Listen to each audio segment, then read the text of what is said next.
or uploaded to our YouTube channel later. Okay, so let me get to the fun part. Now for our moderator this evening. Kristi Coulter is the author of the memoir and essays, Nothing Good Can Come From This, a 2019 finalist for the Washington State Book Award. Her work has also appeared in Elle, the Paris Review, New York Magazine, Vox, The Believer, and elsewhere. She lives in Seattle and is at work on the forthcoming Exit Interview, a literary memoir of her decade as an executive at Amazon. I am very fascinated to hear about that. And now for our featured author, Erica C. Barnett is an award-winning political reporter. She started her career at the Texas Observer and went on to work as a reporter and news editor for the Austin Chronicle, Seattle Weekly, and The Stranger. She now covers addiction, housing, poverty, and drug policy at her blog, The C is for Crank. She has written for a variety of local and national publications, including the Huffington Post, Seattle Magazine, and Grist. She's here tonight to celebrate the paperback release of this book right here, Quitter, a memoir of drinking, relapse, and recovery. Please join me in welcoming Erica C. Barnett and Kristi Coulter. Thank you. Hi, Erica. Hello. Congrats on your paperback. Thank you. I didn't realize when we talked yesterday, I was like, oh, right, that was her actual pub day. So. Oh, yep, you're right. It is. It's, gosh, time has no meaning, and I thought it was today. I know. Whatever. What are weekends? What are days? What is it? I thought I would get my sense of time back when we started coming out of the pandemic, but I'm finishing a book. So whatever sense of time I would have gotten back, I just traded right away. So I don't care anymore. Well, so, paperback releases are a little bit different from hardcover releases. There's possibly some people here have read your amazing book already, which, I read last year and am crazy about. But for people who haven't, do you want to just say a few words about, the book and why you wrote it and what your goals were and that kind of thing? Sure. The book, so as the title and the subtitle sort of give away, it's a book that's mostly about relapse. And for me, alcoholism was my my condition, or is my condition. And so the book is about kind of the fact that relapse is really common, the fact that it is not something that occurs for any particular reason in most cases, and the fact that you can still find lasting recovery even if you quit or fail, or however you want to think of it, over and over again. And so the book kind of tells a story of my my sort of descent into drinking and having a drinking problem, and then my ascent out of that and how bumpy it was. And I think my story is not really atypical. I think it's very common for people to relapse over and over again, but I think that story wasn't really getting told. And I think that contributed, just the fact that, the story that most often gets told is, I started drinking, I got out of control, I hit rock bottom, and then, the angels sang, or I fell to my knees, or I asked God for help, and everything was fine. And that's just not the story that was my experience. And going, being in recovery and talking to a lot of people who are also in recovery, it's not the story that a lot of people experience. So I wanted people to know that this is my story. It's a common story, and there is hope for people who don't, quote unquote, get it the first time. Yeah. I was so struck when I was reading your book because, relapse is so common. I have not relapsed, knock on wood. But half the people I know have at some point. But it's not a story that's told very often. And so when I read your book, I was like, this is fascinating to see. Just narratively, I found it really interesting. Each time you relapse, I was like, oh, well, what's it going to be like this time? How will this relapse be different from other ones? And also, how is this going to, knowing from the subtitle that it's relapse and recovery, I was like, well, she's probably going to be, and I happen to know that you were sober now. So I was like, well, she's there. but it I was think she lived. yeah, I'm like, I know she's alive. I think she wrote this book, but I also, it was still suspenseful, which is great when you know how something is going to end and you're still kind of on the edge of your seat. So it's a good read. But I just thought, we don't talk about relapse. There is that sense of, yeah, I'm going to hit rock bottom. It's always very dramatic. Whereas a lot of drinking rock bottoms are just depressing more than dramatic also. But then then it's like the angels come in and everything's fine. So I was kind of grateful to you for writing so much about relapse, because I think it'll really help people. It helped me in some ways in that it both frightened me and also told me that if I did relapse, I could have a way back. Yeah, So I mean, one of the things that has always really disturbed me about some AA discussions and some rooms in AA, as we say, is that, is that there's this idea that you start again from day one. And I don't believe that. I mean, I do believe that it's super useful to some people to count days and to count years and to say, I can tell you how many years and approximately how many months I have. Mhm. But I don't know that that's always helpful, because if you relapse after a few months, after a few years, after 25 years, you still have all the time that you accumulated, and you have all the lessons that you learned during that time. That doesn't go away. And so I think sometimes framing it as you've failed, you're back at day one, you're crawling back into AA, with your tail between your legs on your very first day, can really cause people not to come back, and can keep people in the state of relapse where they are still drinking or they are still using, and it just feels like, what's the point? Right. So I sort of encourage people to think of it differently. I mean, you relapse is more common than not relapse. Right. And if you relapse, you're exhibiting the symptoms of a disease, or, however you want to frame it in your mind, but it's certainly a condition that, of which relapse is a primary symptom. Yeah. And so there's nothing wrong with exhibiting the symptoms of a condition. And that's how I think it would be healthier if people thought of it that way, instead of, oh my God, how am I ever going to show my face again? Start it all over. And yeah, I mean, you have skills that you didn't have. And what I always, when I talk to people who've relapsed, I'm often like, well, think about everything you have in your toolkit now that you didn't before.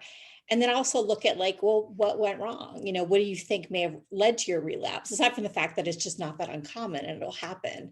But you're not, you're not starting from square one. And I think especially for people who tend to be achievers, and I've talked to a lot of women who were, high achieving women who end up with drinking problems, that can be especially hard. The sense of like that I failed, that recovery was a project I had, and now I have to start it all over, and it could stop them from trying again, which is sad. Yeah, How I mean, I tend to have a sense of overconfidence, and so when I went Mhm. into detox for the first time, I thought it would be like in and out, done, and Right, that was in 2008. I got sober in 2015, so that tells you how that went. right, right. How did your sense of yourself change over your sort of series of because you had, I can't remember how many incidents that you would term relapse, but there were a few. Did your sense of yourself change? Did you feel more confident as you went along, or did you feel like you were spiraling? Or No, I felt like I was failing. I felt like at the time, I mean, I felt like I just can't do this. I mean, it is, at first I thought this is going to be easy. And then when I realized it wasn't easy, I thought, oh, I just need to use the tools that I'm learning, in AA. And eventually I went to treatment for the first time. And I just need to use those like relapse prevention tools. And there are great, ways of preventing relapse that you can practice in your everyday life. Mhm. But I felt like a total failure. And but what's odd is, I think when it actually happened, it was when I actually said, I'm done. And I just woke up with that kind of gut feeling that I knew that, that I was done and that I was actually going to act on it. I felt this tremendous sense of freedom, because I really believe that, and studies back this up as well, that the main factor that makes people get sober is that they acquire an internal motivation to change. And I Right. just didn't have that for a while. Yeah. And then I got it. And I think I did develop it through learning tools and, seeing what had precipitated a relapse before, and Mhm. trying to avoid certain situations. And but until I actually, was able to stop and then had a little bit of time, I lost all my confidence. Yeah, I can completely imagine being in the same situation. And I know I kept want to stop drinking. And I was like, oh, once I figured out how to want to stop, then I'll stop. And that's backwards. You have to kind of stop sometimes. Well, Uh, it's just step zero. yeah, exactly. I mean, it's wanting to want. I mean, Right. It's that's a desire. yeah. Sure that is. It's like I want to stop this. For me, it was that I was so sick of thinking about drinking and worrying about drinking, and it finally hit me. One way that you could stop worrying about your drinking is if you didn't do it anymore. And I was like, well, I don't like that answer at all. But it with me is like, oh yeah, if you're not doing it, you don't have to worry about it. And somehow the Mhm. wheel started turning there. So, which was great. Um, so we've spoken before about the fact that we've just come out of this somewhat notable year, where it felt apocalyptic. And we've both known both a lot of people who've relapsed in the last year, and a lot of people who've gotten sober in the last year. Um, can you talk about that and what you think is going on with all these changes? Well, I think the obvious first thing that's going on is people are drinking to cope, in the same way that, like, I now, take a run to cope, to feel Mhm. better, or whatever coping mechanisms people are using. Drinking is a very common one during the pandemic, right? And so I think that that's manifested in a lot of different ways, for people who are sober but have support systems that rely on, actually seeing people in person and actually having kind of face-to-face accountability. I mean, because, people can tell if something's off. People who are close to you, when they see you in person, they can tell often if you've been drinking, or they can also just tell if you are, in a state of discontent or whatever. Mhm. So when you kind of suddenly lose that, and, like, say your thing is you go to 5 support meetings a week, or, an AA meeting a week, and then that's gone, and you have this kind of sorry substitute, which is Zoom meetings. Yeah. It's just a lot harder. And I think at the same time, people who sort of drink normally, quote unquote, whatever that means for them, a lot of people sort of that tipped over, slightly problematic drinking tipped over into really problematic drinking, because you're all alone all the time, in many cases, and you're sitting at home and you're at happy hour with friends, which is really another way of saying drinking alone at your computer. Yeah.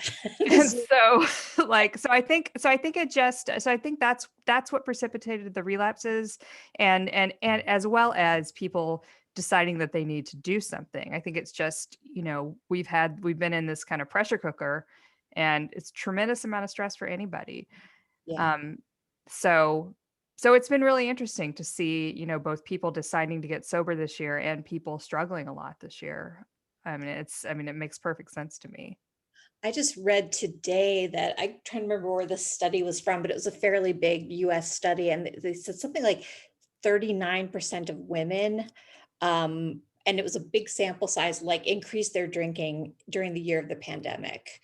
From like, once a week to like, they basically, people added one more drinking day a week, which could mean you've gone from one day to two, um, which is maybe not problematic, but it's still doubling, Yeah, and then that's an average, right? So you're Yeah. thinking about people who are, like, drinking, every day, and they're drinking a little more, or, yeah, it's and I'm not surprised that it's women too, because women bore most of the stress. I mean, we lost most of the jobs, Mhm. and bore most of the, the childcare and housekeeping responsibilities. Now Yeah. that's not true for me personally, I should say, Yeah. but just, nationwide, that's absolutely what was going on. And some of those women were trying to work full-time jobs and supervise school. And I mean, I think that I used to use drinking as kind of a line of demarcation between my workday and the rest of my life. And so, I mean, I can easily imagine a mom who is also working or just parenting all day, not just parenting, but, taking care of kids who are home and going stir crazy, feeling like she needs that, like, that's what counts as me time sometimes is, Hmm. that glass of wine. Yeah, I was surprised. I was not at all surprised to see people relapsing. I was surprised at first to start hearing from people who said they had just gotten sober. And this especially happened in like April or May of last year. So early months of the pandemic. But I think it was just people looking around and being like, oh, um, my health, my drinking really has crept up and now I have a chance to notice it. Or a couple people said, oh, I want to protect my immune system. And I was like, wow, that would Wow. not have been enough for me at all. That's funny. I mean, I did hear people say, I have time now to go to treatment and my bosses won't necessarily know, or my coworkers won't know, even if my Yeah. boss does. I think that was a factor for people as well. Yeah. Which is kind of sad, that it has to be sort of hidden like that. I heard plastic surgery and drug treatment or alcohol treatment. People get away, have a little Yeah. talk. Yeah. Yeah, I mean, I really was so impressed because I just look back and I just don't know if I could have, I just don't know if I could have done it in the middle of the pandemic. But what better, I mean, in some ways, what better time? You have the time to do to build the other habits you need to get exercise and that kind of thing. So, did you ever feel tempted or feel on the verge of relapse during the pandemic? No, I didn't personally. I mean, in part because I mean, it's funny because, I mentioned hearing from people. I mean, this book came out in hardcover a year ago, and I got a ton of feedback right away, both from people I know and people who are total strangers to me, sort of talking about how they were struggling, or talking about how it helped them, or talking about their own sobriety. And that really energized me. And I mean, I don't think, I mean, knock wood, you can relapse anytime, but Yeah. I'm in a pretty solid place now. Mhm. And I never felt tempted. But it also helped that I was hearing from people, and I was hearing people's stories, and also just like friends who read the book and said this really helped me, Mhm. um, stay sober, or whatever the feedback might be.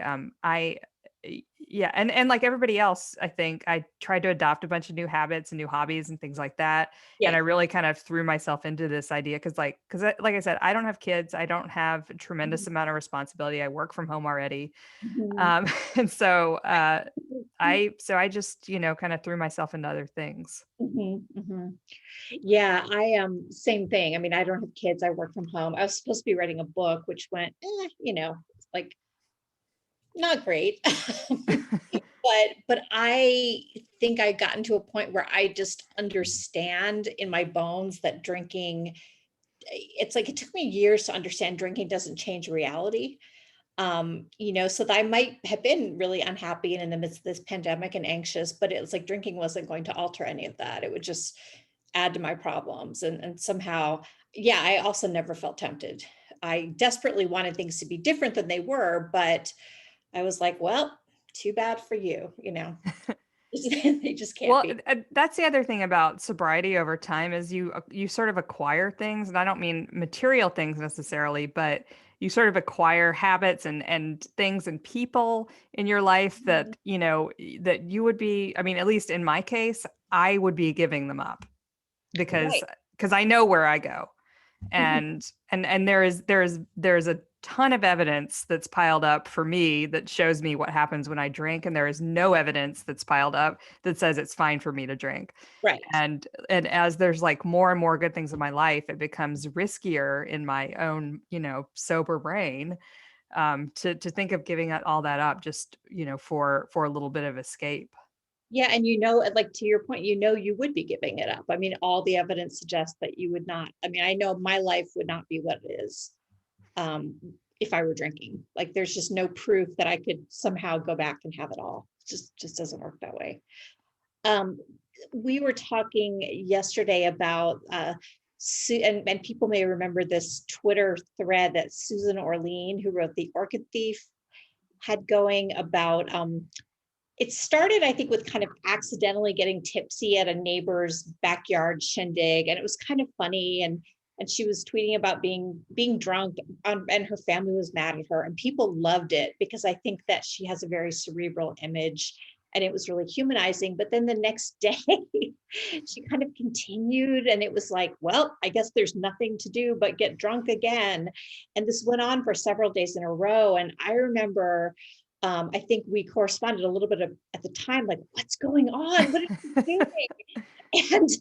And it wasn't even so much that she was doing it as the way that people responded to her, which, was like, of course, what else is there to do? I drink 2 bottles a day. I'm drunk right now at 10 in the morning. Yay. Right. Like, we're all drunk. And it was kind of, I didn't want to be that person. I think at one point I did kind of burst in and say something. I sounded like Mrs. Grundy, from the Archie. You don't have to drink, and I generally just was like, just don't do it. But it just felt like we had adopted this narrative that, of course, you're drunk. The world's falling apart. It feels like it. And I thought that was hard. And I didn't see a lot of messages to the contrary during the pandemic. Like, it felt like there was no, like, we needed some super famous person to be like, no, you don't have to do this. There's a better way. And and how do you deliver that message? I mean, because you seem like a scold. I mean, whenever I will often point out on Twitter when I'm, when I get targeted advertising that I do not ask for, and then I try to block. And, and it's like, there was an ad, we were talking about that, on Eater, which is the website. And it said, this is no year for dry January.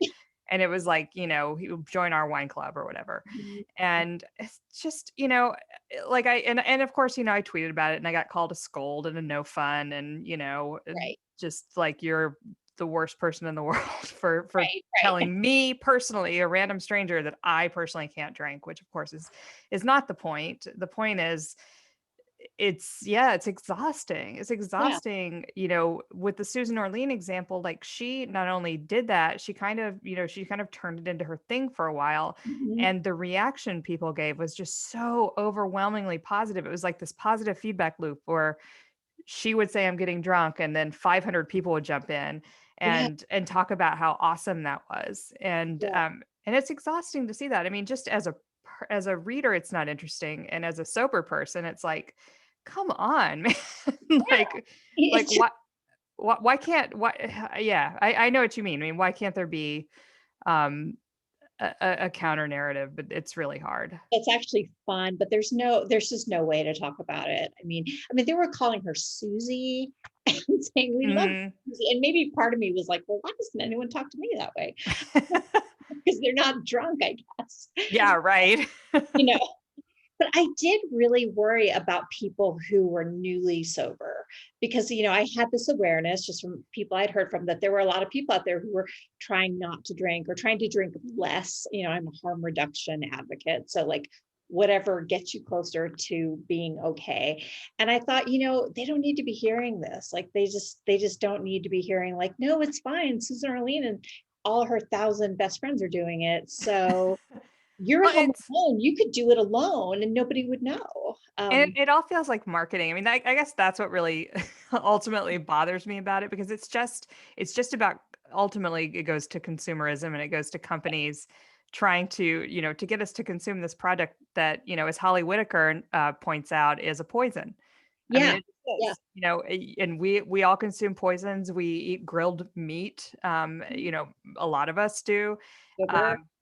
Sugar. I mean, sure. Yeah. So, like, okay. I mean, we all eat poisons and we all consume poisons, but the aggressive marketing of this particular poison can be extremely frustrating for a sober person who's just, like, can I just have a day off? Right. Well, and grilled meat and sugar are not marketed as like wellness either. Right. Whereas wine has somehow become co-opted into like this wellness idea that it's self-care. And oh, the flavonoids, or Oh my God. I looked for like a bath caddy to read while I'm in the bath. Cause like, that is self-care as far as I'm concerned.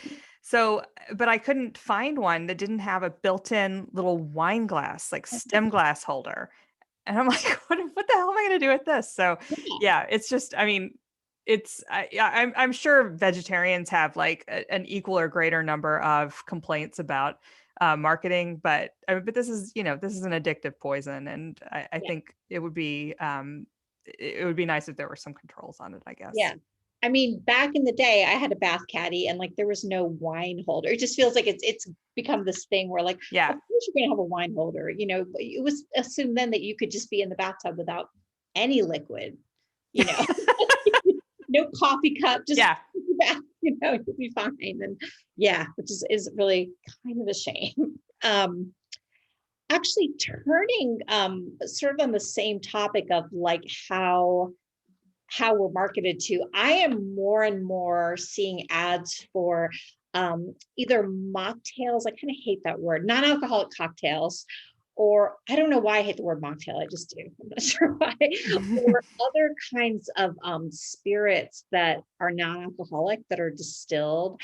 And I was thinking about this because, so I've been sober for just over 8 years, and you were something like 6.5-ish or something. Mhm. Um, that is a dramatic change Oh since yeah. I first got sober. I mean, I used to be just furious. We'd go to restaurants and like there'd be like a smoothie on the menu as your non-alcoholic option. Ugh. This is a meal. I'm sorry, Yeah, it's really, I mean, because I remember, one of the things I talk about, maybe not in the book so much, but in public speaking about Mhm. drinking is I go to bars still, not as much as I used to, but my drinking was alone and at home and in secret. And so for me, at first I didn't go. And for about 6 months, I was like, nope, gonna stay away from there. Don't need that proximity.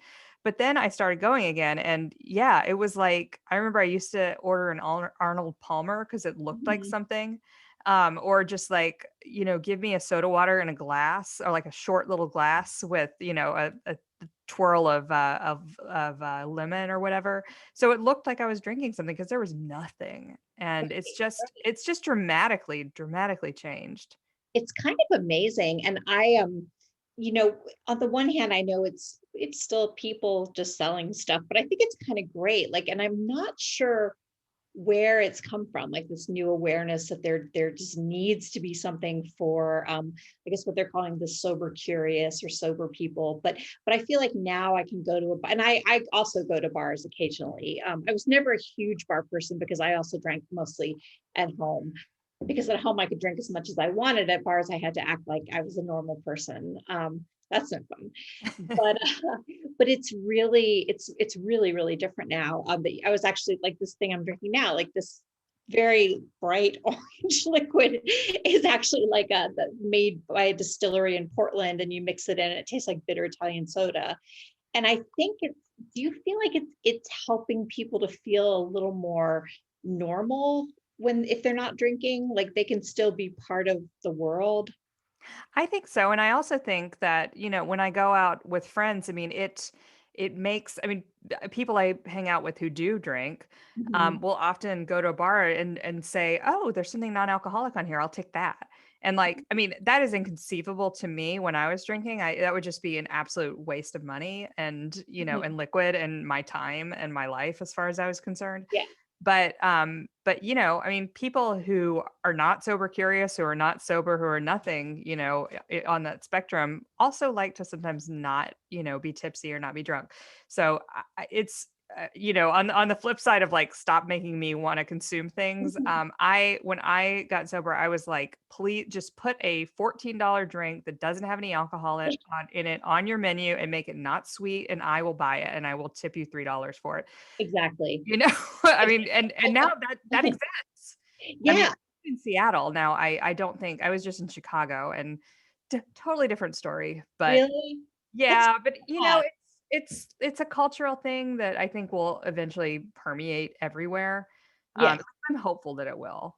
I think it's getting there. I know that like in London, there's actually, I don't think this was a pop-up. I think it was a permanent place, like a bar that's just all, there's no alcohol. It's all non-alcoholic cocktails. And there's this traveling Sands bar that comes around to different cities. And so it seems like and I think the advent of marijuana legalization may have something to do with it Oh, too. you're probably right. It's not that people are substance free, they're just not drinking.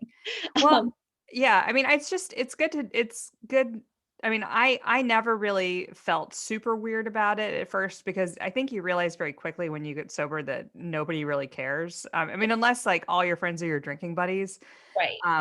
which like is definitely true for some people, but for me, I mean, I kept all my same friends. They were not my drinking buddies, and when I go out for happy hours with groups of people that I don't know, no one notices. They do not care. They're not watching your drink, No. and it's fine. Yeah. So once you realize that, it sort of doesn't matter. Yeah. There's that one person in like 50. For me, it's always a woman who will be sort of like who thinks it's a comment on her own drinking. But yeah, for the most part, it's not a big deal. And I'm in a position now where pretty much everybody knows I don't drink before I've even met them. So it's kind of great. Like I forget that some people still have to navigate that, I'm not drinking, but it's true. It's generally just not a thing. People, as long as you're not monitoring them, the sense that you're watching how much they drink and you can just say, I'm not doing that. I really don't care. I'm not thinking about it at all. Do you find it hard to hang out with people who are drinking? I don't. I find that I need to leave after a certain point. If it's with people who are going to have like 5 drinks or 6 drinks, I mean, I need to, skedaddle about like second, third drink territory just because people do change. And like, and particularly, I mean, I know for me, I was a very Jekyll and Hyde kind of person, and I know people like that. And they're fine when they're not drinking, super heavily. But yeah, I mean, at a certain point when they start throwing things at you or making fun of you because you're not drinking, it's like, okay, you know what? I'm going to leave the party. Yeah. I never thought of myself as someone who's Jekyll and Hyde when drinking. But I've been amazed when I'm hanging out with people who are drinking that first drink, no problem. Second drink, no problem. They hit the third, and at minimum, people get louder. You start hearing the same stories over and over. Sometimes people get like there's crying at times. Yeah. And it did make me think like I must have changed more than I thought, because almost Mhm. everybody, there's very few people who actually can hold their liquor in that way that you don't notice anything. So yeah, same thing. It's like I'm fine with it, but at some point they're just kind of, it's like you have a wall between you and you think, well, Mhm. I can't really party with you across this wall. So I'm going to head out and let you do it yourself, So, well, segueing to back to the pandemic a little bit. So you released a book during a global pandemic. Indeed. Not something a lot of people can say, and it was your first book. What was that experience like? It was very different than what I expected, obviously. When I wrote the book, when we signed the contract, and when we set the publication date, I thought, I mean, and actually had planned quite a few dates where I was going to be going to, New York and Austin and Houston and LA. And, so it was going to be this whole, and even in Seattle, I had plans to do public events. And so that all got thrown out the window. Fortunately, fortunately, in retrospect, it happened in July, not in March. And so by that time, I think people had kind of gotten on board or gotten the hang of doing these kind of Zoom events. Mhm. And which is not to say I was necessarily super comfortable with it at the time. But I ultimately think it turned out better in some way. I mean, there's no way to know. But I think that in some ways it turned out better because I was able to, very quickly pivot and set up a bunch of stuff that was not on the original agenda, that was kind of all over the country and actually internationally as well. And I reached a lot more people. I mean, the point Yeah. of a book tour, and I didn't really realize this until my publicist reminded me or let me know is that, the reason you do a book tour if you're not a big famous author is sort of to celebrate your book. And Yeah. and I would have loved to have had that, but in terms of actually getting the book out to as many people as possible, it was way more effective. Because I mean, my book launch, more than it was at Town Hall here in Seattle, and I don't know what the capacity of Town Hall is, but something like 1,200 people saw it Yeah. that night and the following day, and so that's way more than would have Oh, come that's out. fantastic. Yeah. Yeah. Well, and Claire Dieter, who I think was your Q&A partner at Town Hall, Mm-hmm. she once told me the point of a book tour is the value of a book tour is attached to the local media you can get at each stop. And I was Yeah. like, oh, because maybe only 50 people come out to see you at, the last bookstore in LA, but 400 hear you on the radio. And I was like, interesting. So that's another way that I think about it when I evaluate, because people don't often know that the author is paying most of those expenses. Oh, yeah. And also, I mean, what's great about the way that it's being done now, I mean, again, like I didn't know any of this at the time, but these events have a life after they're actually happening. So like even this event we're doing right now is going to live on, on YouTube or somewhere on the bookstore's website so people can come and actually see it after the fact. So I don't have a lot good to say about having to do things this way because I really like in-person events in general. Yeah. I'm a reporter and I want to be out and doing the thing.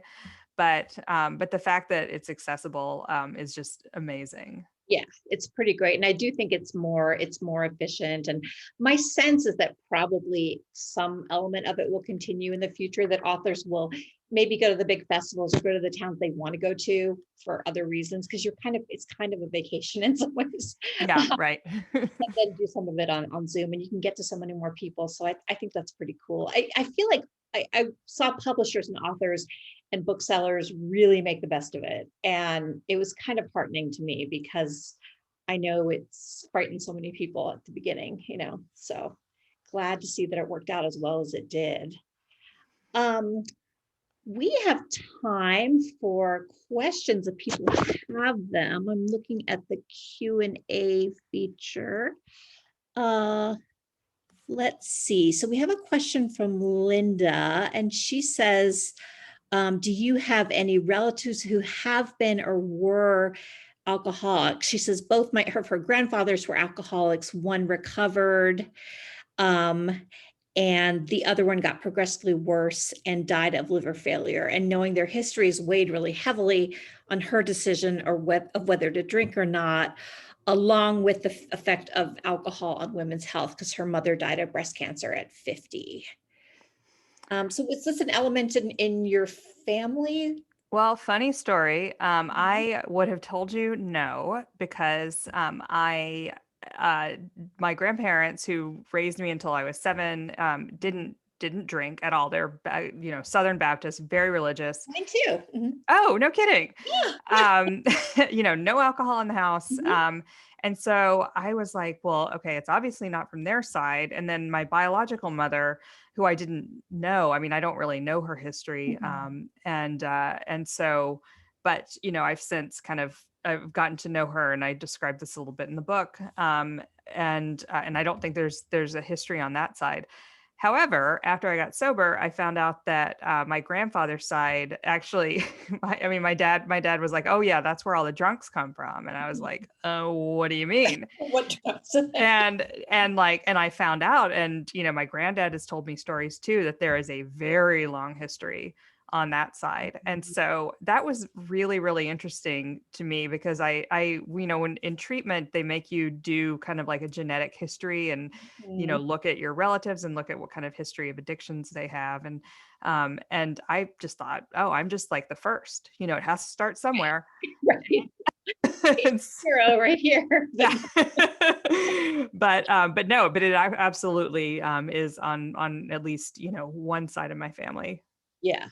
When I think I was like 5 years sober, and I was talking to my therapist one day, and I said something like, because I also didn't think I had any family history. And I was like, I mean, my parents had a drink every day or a couple drinks every day or something, but that's no. And she was kind of like, that's not what everybody does. Oh, right. And I don't actually think my parents are, they were addicts in that sense, but I was like, right, the idea that you would have wine every night or drink every day, like that's not what everyone in America does. In fact, like most people don't do it. And I was 5 years sober. And it had never occurred to me to look at that or that was in any way strange or that it shaped my habits at all. So it was kind of mind blowing in the moment. Yeah. Especially also coming from a Southern Baptist background where my grandparents, no dancing, no drinking, all that stuff, so. See if we I've got another question coming up here. Fun. Okay, so the first one here is, what other resources can you recommend for inspiration? So I am going to draw a big old blank on which podcasts I've listened to. So I'm thinking of and most of these are podcasts that I went on as part of my my original book tour. There's one called the Bubble Hour. There's one called the Share Podcast, which stands for oh boy. Okay, it's gonna come to me like the second after we end this, and I'm gonna feel so dumb. But there it's spelled SHAIR. Anyway. Just look up sobriety podcasts. There's tons that are specifically about women that I found really useful. Yeah. And I mean, quit lit. I am such even when I was trying to get sober, reading about women in particular who struggled was super useful. Interestingly enough, a lot of the books that I read before I got sober were about men, and I thought I really identified with them. And then afterwards, I kind of would go back, and there's one really famous book in particular that I went back and I was like, God, this guy's kind of an a-hole. Right. But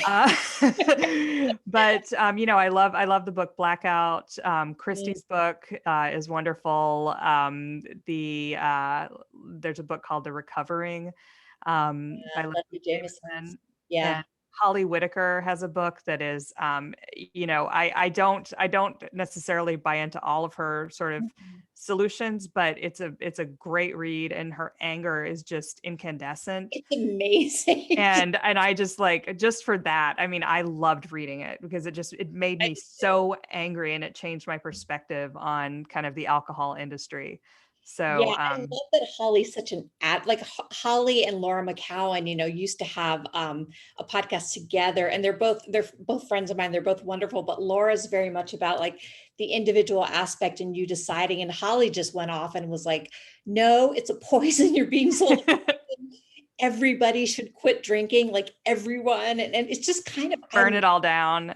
Yeah, like burn it all down, and her very feminist stance. And I just think I loved reading that book. Again, I was like, I don't know if I need essential oils or whatever in my life, but I love just how furious she is, and that she's actually willing to be like, this is a poison and you should all quit, because I'm not willing to say that. Even though I think it would be fine, but I think it would be fine too. I don't think that, commerce would stop or creativity would stop. I mean, I absolutely don't buy that you have to be, inebriated in any way to be creative, but I'm not gonna prescribe that for everybody else, but I did really enjoy that. Yeah, exactly. Yeah, I never, even when I was a drinker, I never wrote while drinking. But I think drinking just sapped me in my stamina. So I never had the feeling that I had to be drunk to be creative, but I definitely bought into the idea that lifestyle would make me more creative. Like, oh, it's more arty or something. And no, not really. No, I thought that too. And then I would look at the stuff that I wrote, because I wrote columns drunk all the time when I was, when I was sort of like going to the bar and like sitting alone in the smoky corner. I mean, and I don't even smoke, but I would go to the smoker section and like, and sit there all night and get drunk and write. And I thought, this is how you do it. And it's the opposite of how you do it. Exactly. It's a slog. Like writing is a slog, and you kind of have to be sober to really slog, Yeah. One podcast that's not woman oriented, but I love, it's called Since Right Now. And it's these three guys, I think they're in St. Louis, who are, or somewhere around there, who are all longtime sober. I think 2 of them are in AA, 1 is not. And they're just hilarious. I found them pretty early in sobriety, and they're really smart, really, just very like literate and articulate, but very funny. And to me, I needed humor in my life when I first got sober because I didn't want to become a different person. I didn't want all earnestness. And Mhm. I loved, and I haven't listened in a long time, but I think they're really worth listening to. And I know men sometimes come to me and they're like, so much out there in sobriety land seems geared toward women. Um, are there any men writing or talking about this in a way that I can relate to? And I'm like, give this a shot. So that's one other that I would recommend for inspiration. And then Phyllis, hi Phyllis. Phyllis says, oh, I love this question. Erica, your book has something in common with Kristi's that I find heartwarming. A dude who is totally in your corner. What can you share about Josh's response to Quitter? Josh being Erica's closest friend. Well, I don't think he's watching, so I can say that I don't think he has read it all the way through. Um, because and the book is dedicated to him. So this is my best friend, my ride or die. We've been friends for almost 20 years, and he's also my business partner. He was my business partner at Publicola, which is the name of my website, which we recently got the name back. And he kind of, I think in some ways he's the hero of the book. He's certainly one of the heroes of my life. Mhm. And so I think he, he kind of felt like, just to speak to him for him a little bit, because I have talked to him about this. I think, he felt like he'd lived it and didn't need to relive it. And every time I would see him like open the book and read a page, he would just like slam it and go, "Oh my God." Like, because honestly, he saw me at my absolute worst, Mhm. more than any, I mean, he didn't see everything, but he saw more of, the sort of just horrible, things that were happening in my life. Yeah. He's had to scrape me into a cab. He had to, convince my boss not to have the police come. Mhm. He, I mean, I could go on and on, but I mean, there's so much that he sort of, had to live through with me. Mhm. Um, that, I think he kind of feels like he's been there. He's earned the right to not have Yeah, right. And I was like, it has a happy ending. And he's like, yeah, but every time I open it, it's just like so painful. And yeah. actually, one of the resources, doesn't answer your question, Phyllis, but I will say one kind of cool thing that he did, was he kept an online diary that happened to span most of the period that I write about in the book. And so I actually was able to access that, which was probably kind of the equivalent of him reading the book now. It was very, very painful because it was, largely about me and how impossible I was being. What a great resource. I mean, I'm immediately going from a writer place. I'm like, what a great resource for your It was book. amazing. It was amazing. I mean, I kept a diary too, but it was, very sporadic. And Yeah. so it helped me fill in all the details. It's like with David Carr and the Year of the Gun, going and actually having to look at like police records and hospital records because he was a crack addict at the time. And having these external ways to kind of fill in the truth because you were not a reliable narrator at the Yeah, time. and I took some inspiration from that. I went and got all of my records that I could get from the detoxes and from the treatment centers, and it was incredibly enlightening to see what people Yeah. thought of me. Yeah. It makes me shiver, you know. Well, I'm a reporter, so I sort of dissociated myself from it and thought of it as something I was reporting on about another person. Right. A character. Yeah. Yeah. Let's see. And we have just a few minutes left, but I think we have time for 2 more questions. So first is from Jason, and he says, I was always under the impression that relapse was this big event where a bunch of sober time was amassed and then you just spiral out of control.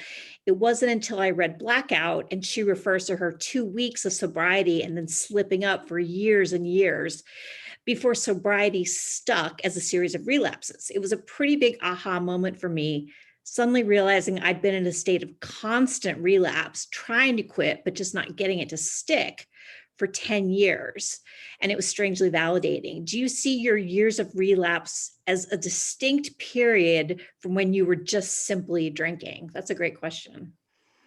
Yeah, that's such a good question. I mean, ultimately, Yes, but it's a shade of gray. The difference is that I was trying to quit, or that I had the desire to quit. Whereas when I was simply drinking, socially, and sitting in the bar by myself writing and things like that, I didn't have any desire to quit. I thought I was fine. Mhm. And when I started trying to quit and getting, a couple days or a couple weeks or a few months, it did feel different. It felt like as I said, it felt like I was failing, because I thought I could do anything I put my mind to, and it Yeah. was really frustrating to see that I couldn't. Mhm. Yeah. And I look at even though I haven't technically relapsed, I had a couple of years where I was trying to moderate. And I think I feel the same way about it, that it was, constantly trying to like only drink on every other day, or only have 2 drinks a day or something. I'd make up all these really weird rules for myself, and I would just constantly break them. So Oh yeah, I quote unquote tapered for a while, because I read on a moderation management site that a lot of people did that. yeah. And I've been back to that site, and I mean, sadly, it's a lot of the same people, like, just kind Yeah. of talking about how they just can't do it. They just can't do it. And I think I agree with you, Kristi. I think some people can certainly moderate and drink more, just kind of be a little more conscious about their drinking, and that's all they need. But I also think there's some people like me, who just can't drink, because the Yeah. consequences are just always the same. Yeah. But you have to learn that. You have to figure it out. And what I tell people about moderation is, I think sometimes there might be a time in your life when you get into a bad habit because you're really stressed out, and you can just change your habit and go back to normal drinking. And that's great. But I tell people, like, if it's hard to moderate, like really hard, and it's not just habit change, it's actually going to be much easier to just quit drinking, because you're trying to moderate with something that alters how your brain works, and you're just setting yourself up to fail. And I thought moderation was no fun. I want to get drunk. Yeah, and it turns into an obsession. I mean, Yeah. it's like dieting. It's just, yeah, I don't think, I mean, it certainly didn't work for me. I mean, Yeah. no version of it worked for me. Yeah. And I've known a lot of people who, again, not to say it doesn't work for some people, because it can, but I've known a lot of people who decided they can go back and moderate. And then they come back and say, within weeks, I was exactly where I'd started. And if Hmm. not worse, like I was back to drinking all day, every day or something. So yeah. And last question. Since addiction can be so personal and internal, it can be a challenge to reach out to loved ones who are struggling. How did you react when people would do that, like reach out to you? Did you find it helpful or harmful? So, like, did people try to talk to you about your drinking and I things? mean, it sort of depends on the spirit in which you do it. Mhm. I think there's I mean, I think you should know this, and this is something that I believe they teach in Al-Anon. I haven't been to Al-Anon, but my mom goes, Mhm. and I think you just have to realize that you can't control it. You have no control over the other person, and so I think all you can do is express your concern and say, "I love you," and I'm here for you to whatever extent you're comfortable being there for that person. But like, if you think you can change the person, you're gonna cause a lot of damage to yourself, and you're not gonna help them. Yeah. And so I think it's super important. This isn't exactly your question, but I do think it's super important to set your own boundaries, and and not necessarily totally withdraw from the person, but not quote unquote try to help them, because ultimately, I mean, it is internal motivation to change. It's them making the decision and them taking the actions. You can't take the actions for them. No. And I know in my case, there weren't many people who talked to me about it, because I had set up my life so that I didn't have those people around. And I was really good at hiding it, but I think I would not have reacted well. I would have been really defensive. Um, come up with some way it was their problem and not mine. Hmm. They just didn't want me to have any fun or something like that.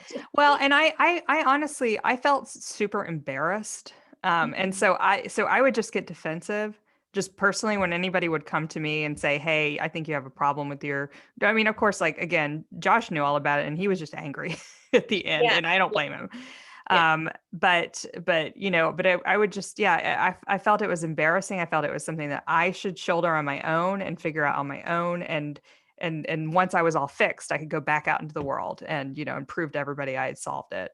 right. And No help. yep, yep, yep. And Well, obviously that doesn't work. yeah. Well, we are out of time. Um, and oh, and yes, to the person who is stuck in the trying to moderate stage, yeah, just what you want to do. And I'm glad you're going to pick up Erica's book because I think it's going to help you a lot. And I'm sorry that we don't have time for more questions. These have been really good ones, but I'm going to hand it back. Well, Erica, thank you. Congratulations on your book relaunch, paperback launch. And I hope Thank you. yeah. And here we have it. The other window. Well, and of course, being the bookseller in the room, I want to encourage everyone to follow that link that's in the chat that takes you straight to the page where both books are listed for sale, both Kristi's and Erica's books. And I encourage you to pick up a copy of each of them. Not just because I'm a bookseller in the room, but because they're well worth it. And I want to say thank you to both of you ladies. This has been really great to listen to just behind the scenes here. I have enjoyed your conversation immensely. And I, judging from the feedback in the chat, the audience has too. So this video will be on our YouTube channel.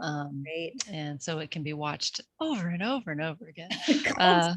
Share it with your friends, share it with the world. I've had some people ask if it would be available, so I'm really happy that it will be. People who Yes. couldn't make it tonight. Yeah.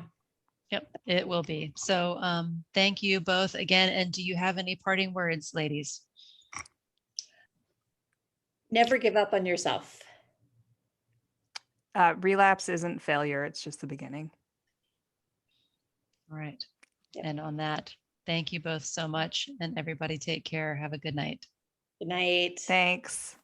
Thanks, everyone.